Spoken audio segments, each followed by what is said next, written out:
सामाजिक भावनात्मक जुड़ाव, सोशल इमोशनल लर्निंग बहुत ज़रूरी विषय है। पहले भी बहुत ज़रूरी था।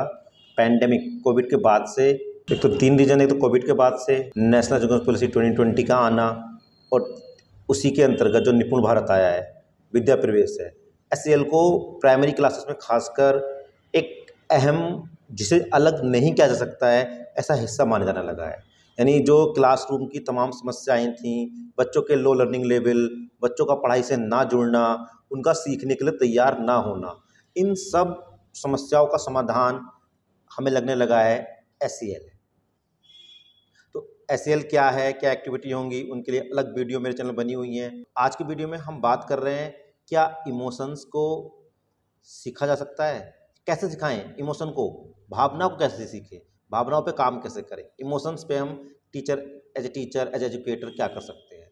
फ्रेंड्स, मैं हूं विकास। मैं आपके साथ शेयर कर रहा हूं स्टेप्स, 5 स्टेप की जर्नी, जिसमें हम सीखेंगे कि बच्चों के साथ भावनाओं पर, इमोशंस पर कैसे काम की शुरुआत कर सकते हैं।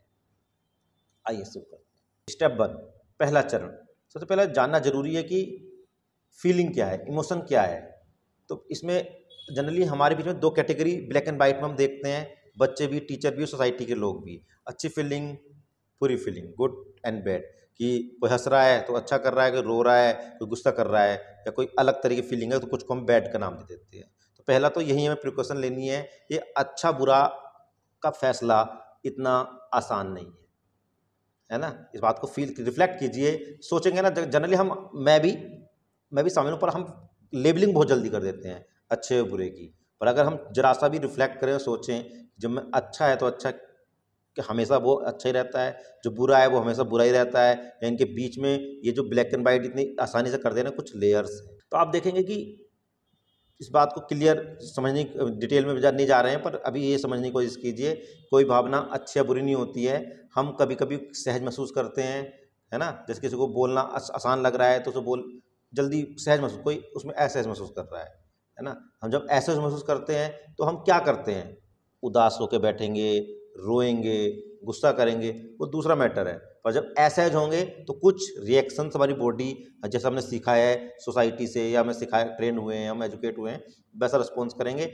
उसी तरह से अच्छी के लिए भी हमने कुछ चीज़ें सीखी हुई हैं इमोशन को व्यक्त करने की, उन्हीं पर हमें काम करना है। तो पहला शुरुआत में क्या करना है, कोई भावना अच्छी या बुरी नहीं है, हम सहज या असहज होते हैं। तो पहला स्टेप यही है, भावनाओं को पहचानना, भावनाओं से अवगत होना। अब कैसे पहचाने भावनाओं को?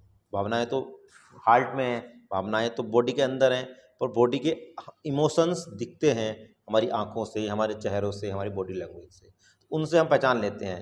हम पहचान लेते हैं कि कोई कंफ्यूज है या नहीं है, हम पहचान लेते हैं कोई अभी हैप्पी है या नहीं है, हम पहचान लेते हैं कि कोई अभी एंग्री है या नहीं है, हम पहचान लेते हैं कि ये मेरी बात पसंद कर रहा है या नहीं कर रहा है, हम पहचान लेते हैं कि हमारे साथ खेलने में शामिल होना चाह रहा है या नहीं होना चाह रहा है। क्या, जैसे मैंने कुछ एग्जाम्पल दिए, आप पहचान पाते हैं, आप भी लोग।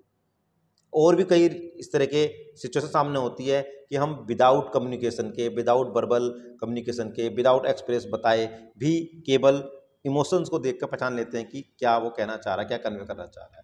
तो पहला यही चीज़ बच्चों को भी सिखानी है कि अपनी भावनाओं के बारे में जाने तो सही, कितने तरह की भावनाएं हैं, अपने शरीर की भाषा को, लहजे के बारे में बदलता है, उन्हें फील कराएं, कि याद दिलाएं कि देखो, जब आप हंसते रहे हो तो हंसते हुआ चेहरा ऐसा होता है सबका, और जब कोई उलझन में है, जब कोई गुस्से में है, जब किसी को समझ में नहीं आ रहा है, जब किसी को प्रश्न पूछना है और जो पूछा उसका सही जवाब नहीं मिला, तो कैसे चेहरे होते हैं। तो उनके सामने वो एग्जाम्पल लाने होंगे, उन्हीं में से बीच बीच में क्लास में, कि ऐसा होता है भाई, ये जो फोटो आज खींच सकते हैं आजकल तो हम, कि ये भावना है, इस भावना को दूसरा नाम दे देंगे हम। कितने तरह की भावनाएं होती हैं बच्चों को हम बताना चाहेंगे कि ये अलग अलग तरह पे हम अलग अलग रिएक्ट करते हैं। हमारा चेहरा है ना, पूरी टाइम पे एक सा नहीं रहता है, हमारी बॉडी लैंग्वेज जो है ये बदलती रहती है according to responses, according to situation. इस बात की अवेयरनेस बच्चों को होनी चाहिए। तो ये स्टेप 1। स्टेप 2 की ओर बढ़ते हैं। कोई भावना, पहले स्टेप में बताया, अच्छी बुरी नहीं है, खारिज नहीं करना है। कि जब हम किसी भावना को खारिज करते हैं तो हम उसके अस्तित्व पे चोट करते हैं, है ना, उसके वजूद को नकार रहे हैं। भाई आपके लिए वो इम्पोर्टेंट नहीं होगी, पर उसकी तो है ना, उसके एग्जिस्टेंस को नकार नहीं सकते आप। तो किसी भावना को खारिज नहीं करना चाहिए। तो अब उसे याद दिलाएं कि ये भावना क्या है। आप पहचान पा रहे हो कि आप गुस्से में हो या आप उलझन में हो, तो हमारा यहाँ पे रोल शुरू होता है। तो हम ये कैसे निकाल पाएंगे? हमें जुड़ना होगा, हमें इंगेज होना होगा। तो बड़ा काम वही एक अच्छा टीचर होता है जो अच्छे से अच्छा बच्चों से जुड़ाव बना पाता है। सारी तमाम रिसर्च यही कहती है। ये बच्चों को कौन सिखा पाता है? हम तुम बड़ों को भी। हम किससे सीख पाते हैं? जिससे हम जुड़ पाते हैं। आप मेरे साथ मेरी वीडियो देख रहे हैं, आपने एक जुड़ाव महसूस किया, मेरे चैनल की और वीडियो देखते हैं, तभी आप मेरी कन्वर्सेशन सुन रहे हैं। जो लोग जुड़ाव महसूस नहीं करते हैं वो इस चैनल पर नहीं आते हैं, आप वीडियो नहीं सुनते हैं, आप अलग चैनल जिससे जहाँ जुड़ाव महसूस करते हैं वहाँ जाना पसंद करते हैं, उनको सुनते हैं, है ना। तो जुड़ाव बहुत इंपॉर्टेंट चीज़। जब बच्चा किसी फीलिंग में है तो उसको हमें यूज करना है, उनसे बातचीत का थ्रेड शुरू करना है जुड़ाव बनाने के लिए, तब हम बच्चा अपनी बात कह पाएगा। अब जब लास्ट तीसरा स्टेप जो बहुत ही इंपॉर्टेंट है, छात्र को सुने। किसी को सुनना, आपने खुद महसूस किया होगा हम कितनी उलझन जब हम किसी को कन्वे कर देते हैं ना, कह देते हैं, तो कितना कुछ इजी काम महसूस करते हैं।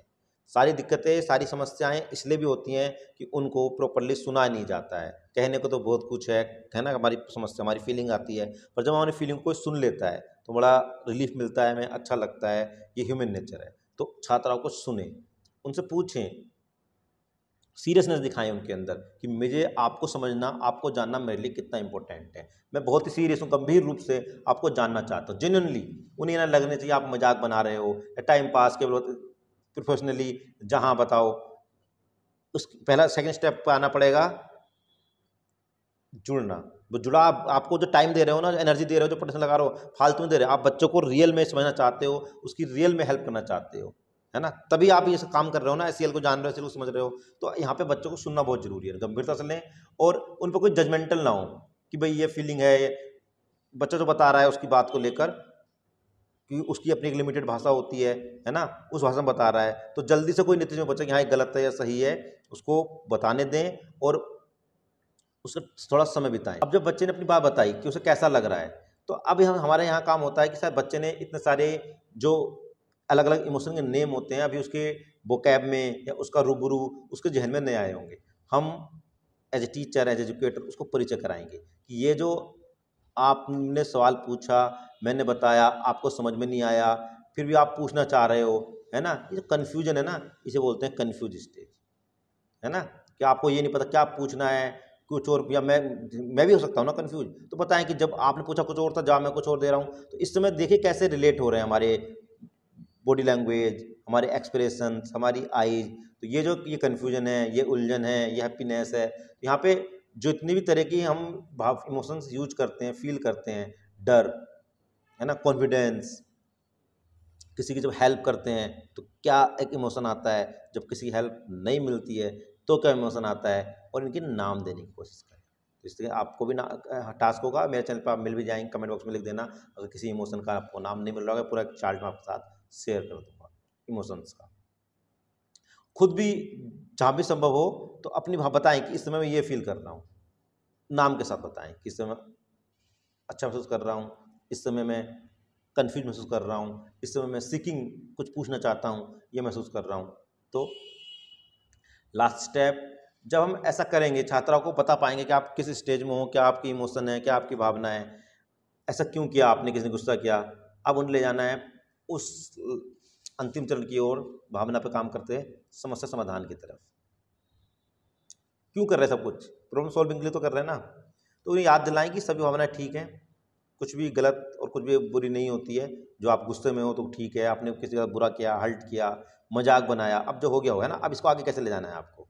तो अब आप मिलके बातचीत करवाओगे उनसे कि जब आपने उनका मजाक बनाया तो आपको तो अच्छा लगा, दूसरों के फीलिंग आई होगी, वो, है ना। हमने भावना पहचाननी है, तो एक अपनी फीलिंग नहीं ना, उसकी काम के कारण दूसरे पे भी तो असर पड़ा होगा ना, उसकी क्या फील हुआ, उस पर क्या भावना को देखना है। तो इसमें थोड़ा धैर्य रखेंगे, इस चीज़ बातचीत करवाएंगे, और कुछ अब सच सोल्यूशन निकालो। आपने मजाक बनाया, आपने उसे हर्ट किया, जो भी उसने किया, दूसरों को ऐसा लगा, इससे आगे क्या, इससे ये बात सोचने पे बच्चों को रिफ्लेक्ट करना है। ठीक है, मार दिया, अब क्या करना है, चोट लग गई है, पट्टी कराने की जरूरत है, नहीं कराने की जरूरत है, मम्मी को पापा को बताने की जरूरत है, प्रिंसिपल के साथ शेयर करने की जरूरत है, टीचर को बताने की जरूरत है, नहीं ज़रूरत है। इस तरह क्वेश्चन बच्चों के माइंड में लाएं। ठीक है, टीचर क्या क्या पढ़ना हो जाएगा, बताएंगे, पिटाई पड़ेगी, घर पे बताएंगे तो अब पिटाई तो पड़ेगी, तो बच्चे का खून निकलता रहेगा, चोट ज़्यादा लग गई है, इसे तो आराम देना जरूरत है। क्या चाहते हो कि चोट लगती रहे या चाहते हो कि इसे आराम मिल जाए? वो कहेगा नहीं नहीं, बच्चा जो भी कहेगा कि नहीं मुझे डर लग रहा है, मुझे पिटाई पड़ेगी, तो चोट लगे रहने दें, ना बताएं। ये तो बताएगा ही, जाके दिखेगी चोट, गायब तो हो नहीं जाएगी। तो ठीक है कि हमें हेल्प करनी चाहिए, क्या हेल्प कर सकते हैं? फर्स्ट एड बॉक्स है, मॉनिटर से बात करें, टीचर से बात करें, पेरेंट्स की सपोर्ट लें। तो जो भी ऑप्शंस हम उनको हिंट देते रहें और बच्चों को सोल्व तक ले जाएं। रिवाइज कर देता हूँ आपको स्टेप्स जो मैंने बताए। नंबर 1, भावनाओं से अवगत रहें, ये मैं बच्चों को इस पर काम करना है। स्टेप नंबर 2, छात्रों के साथ जुड़ें। स्टेप नंबर 3, छात्रों को सुने। स्टेप नंबर 4, भावनाओं को नाम दें। स्टेप नंबर 5, अच्छे समाधान खोजें। तो इस तरह से हम इमोशंस पे काम करके उनको एक कंस्ट्रक्टिव वे में ले जा रहे हैं, उनकी इमोशंस को। एक एग्जाम्पल देता हूँ मैं, ऐसा ही कुछ, तो आप बात ज़्यादा क्लियर होगी। क्लासरूम का एग्जाम्पल है, बच्चे खेल रहे हैं, तो कुछ बच्चे आपस में खेल रहे थे कारों के साथ में। छाया आती है, लड़की का नाम है, तो मुझे भी कारों से खेलना है। वो कहते हैं कि आप जाओ, ये लड़कों का खेल है। मैडम मेरी बात सुनती है, तो अब मैडम इंटरप्ट करती है, बीच में आती है, उस समूह के पास जाती है। टीचर को तो होता है ना, सुन लिया, ये तो इग्नोर कर दें, पर हम तो भावनाओं पर काम कर कैसे वो उसको सोल्व करती है, इस कहानी को, किस्से को सुनिए। तो बच्चों के पास जाती है और पूछती है कि आपने छाया को मना किया खेलने से? तो लड़का बोलता है, राहुल एग्जाम नाम लेते हैं, कि लड़कियाँ कार से नहीं खेलती हैं, इसलिए मैंने उसे मना कर दिया। अच्छा। उन्होंने छाया से पूछा, क्या आप कार से खेलना पसंद करेंगी? तो छाया थोड़े से संकोच के साथ हाँ कहती, हाँ इसलिए मैं गई थी उनके पास, खेलना चाहा।